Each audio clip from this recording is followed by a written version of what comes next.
uhai na kifo tofauti zake ni ndogo, na mwenye kujua tofauti hizo na kuamua lini unakuwa unaishi na lini unakufa ni Mungu peke yake. Katika Mithali 1 mstari wa 19 imeandikwa kusema, ndivyo zilivyo njia za kila mwenye tamaa ya mali, huondoa uhai wao walio nayo. Kwa hiyo hawa akina Wasira ndo miungu, kwa sababu anasema anayepanga nani aondoke lini ni Mungu mwenyewe. Kwenye nchi yetu anayepanga nani aishi, nani aondoke lini ni CCM. Mmeteka, mmepoteza, mmemwaga damu za watu kabla ya Oktoba 29.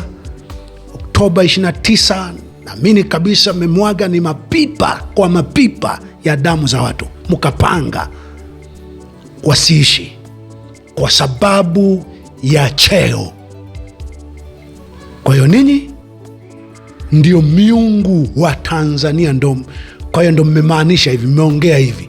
Inawezekana mishtuko hii ya moyo ambayo sasa mishtuko ya moyo sababu haya mambo haya bwana nataka tuufahamu kwa mujibu wa Biblia, wanaoondoa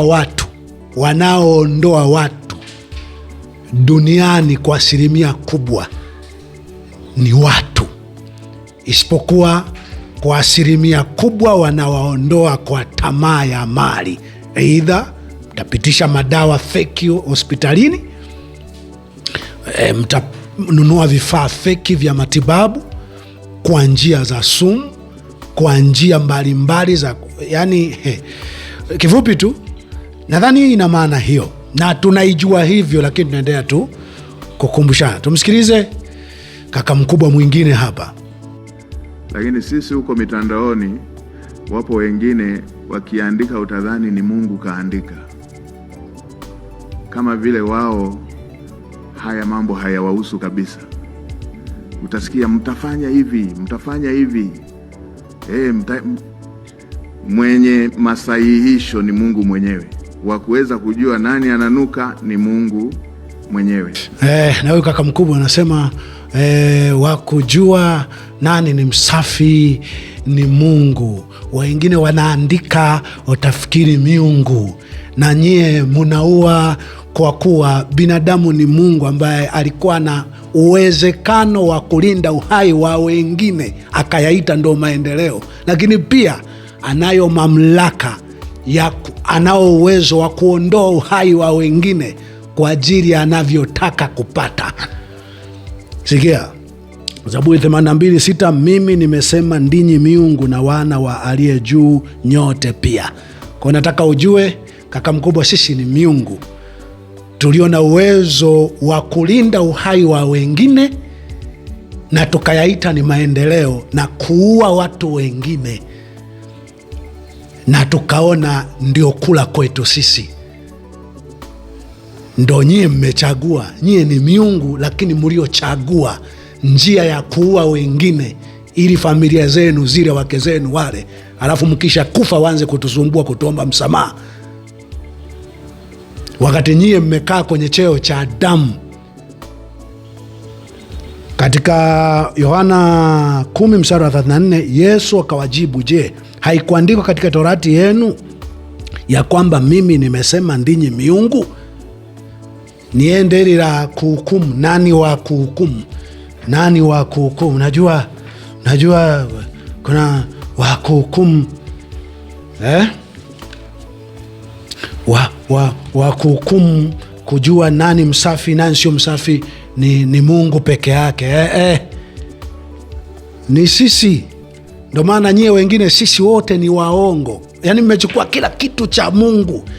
Biblia inasema watu wote sisi ni waongo, Mungu ni amina. Na nyie kila tunachokisema ni uongo, ni kusambaza taarifa za taharuki, ni kuchafua nchi. Nyie mkiua, mkapola mali za jamii za umma, ni uzalendo, ni kuipenda nchi, ni kulinda amani. nyoka nyie, mna muda tu. Farao alikuwa na kiburi kama hiki mlicho nacho, na kujifanya wema sana. Mnasikitika kwa kifo, kushtuka kwenyewe kwa mioyo huko ambako mnajua wenyewe wanaoshtuka mioyo hawa. Anyway, sisi tunaongelea wale mliowaua na hamuna uwezo hata kutaja idadi yao, mliomwaga damu zao, wale mliowapoteza, wale mliowateka. Katika Wakorinto wa kwanza sura ya 5, nisome kuhukumu, mwenye kuhukumu. Mstari wa 3, kwa maana kweli nisipokuwapo kwa mwili, lakini nikiwapo kwa roho, mimi mwenyewe nimekwisha kumhukumu yeye aliyetenda jambo hilo, kana kwamba nikiwapo. Mimi Paulo nimekwisha kumhukumu. Kwa hiyo kuhukumu, tunahukumu ni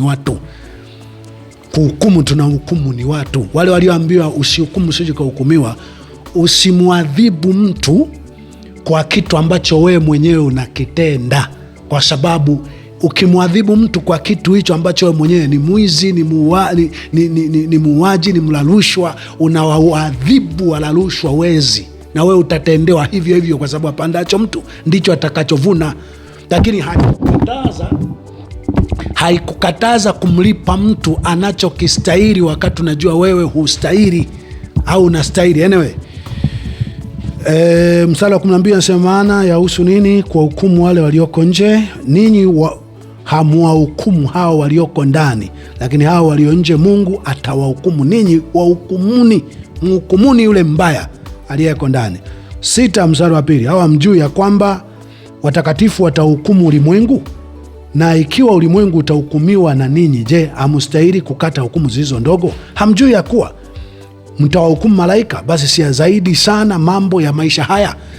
Kwa hiyo brother, kujudge wewe unastahili nini, kujudge, kuhukumu na kukwambia mshahara wa dhambi ni kifo, aliyeua kwa upanga atakufa kwa huo, mwisho wa ubaya ni aibu.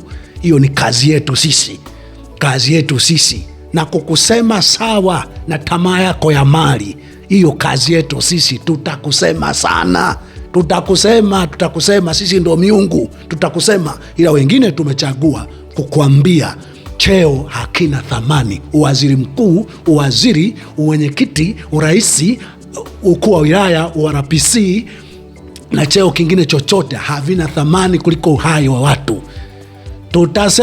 Tutakuwa tukisema, tunajua nyie mmejipa kazi, mtakuwa mkiondoa uhai wa wanaopinga cheo, na hakuna hicho cheo kitakuja kuwa kizuri.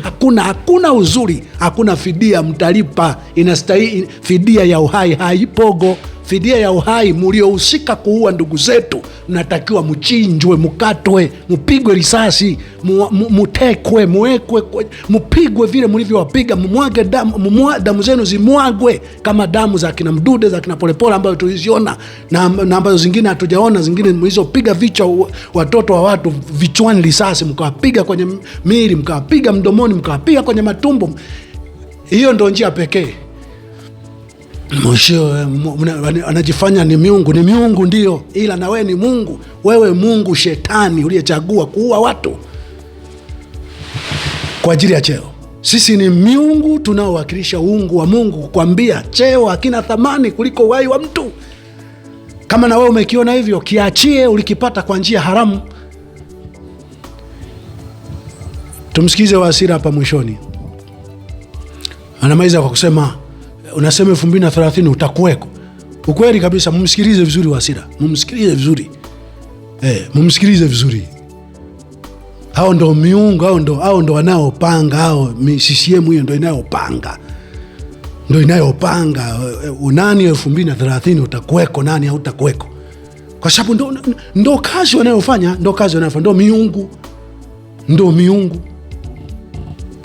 ndo miungu. Kwa hiyo nyewe wengine ambao mupo hamjui miungu mlio nayo itashtuaje moyo. Twende mbele. Ameshawaambia mapema, Zaburi 37 mstari 32 anasema, muovu humvizia mwenye haki, atafute njia za kumfisha. za kumfisha.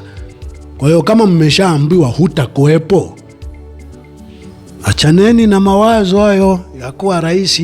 Wameshasema wenyewe utakuwepo. Mwenyewe wameshasema wenyewe, ambao wanazijua kodi, sababu alimadamu tu naona tu yenyewe yanazeeka tu, yenyewe yanazeeka, ujue yanajua kodi, mwakushtulia moyo, pakupiga risasi, wakuwapiga risasi. Meoa ndugu zetu, nataja Mungu, tutawapita huko huko kwa Mungu mnakotaja Mungu, tuwaonyeshe. Hata shetani hujiita Mungu kwa kazi ya uharibifu. Najua mimi napigaga maeneo muhimu sana. Tuisha kufa, mmesha watoto wetu, hatuna la yoyote ya kuishi. Pangeni hicho mnachotaka kupanga, lakini hamtazuia kutimiza wajibu wetu ambao Mungu ametuachia. Sikieni akina Wasira, hivyo vitu sio vitamu. Hiyo miili ni minyama tu, hiyo minyama tu ndani. Najua we ni binadamu. Raha ya binadamu ni namna gani alivyo na uwezo hata kukosa yeye, ili asababishe wengine wafurahi, wengine wawe salama. Hakuna mwanadamu unayeweza ukawa salama wakati umesababisha wengine walie, wengine waumie. Hakuna unaweza ukawa na raha, wewe na uzao wako na watoto wako. Sasa nilikuwa nawakumbusha tu, wameshasema wenyewe, walioshika mpini, walioshika kitabu cha nani. Sasa wewe mwingine unayesema 2030, wameshasema wenyewe, utakuweko 2030. Anayepanga nani aishi naye asiishi tunamjua sisi. Mungu aishamweka tayari. Kwa lugha nyingine ndo tunaongea utakuweko. Tusikilize vizuri.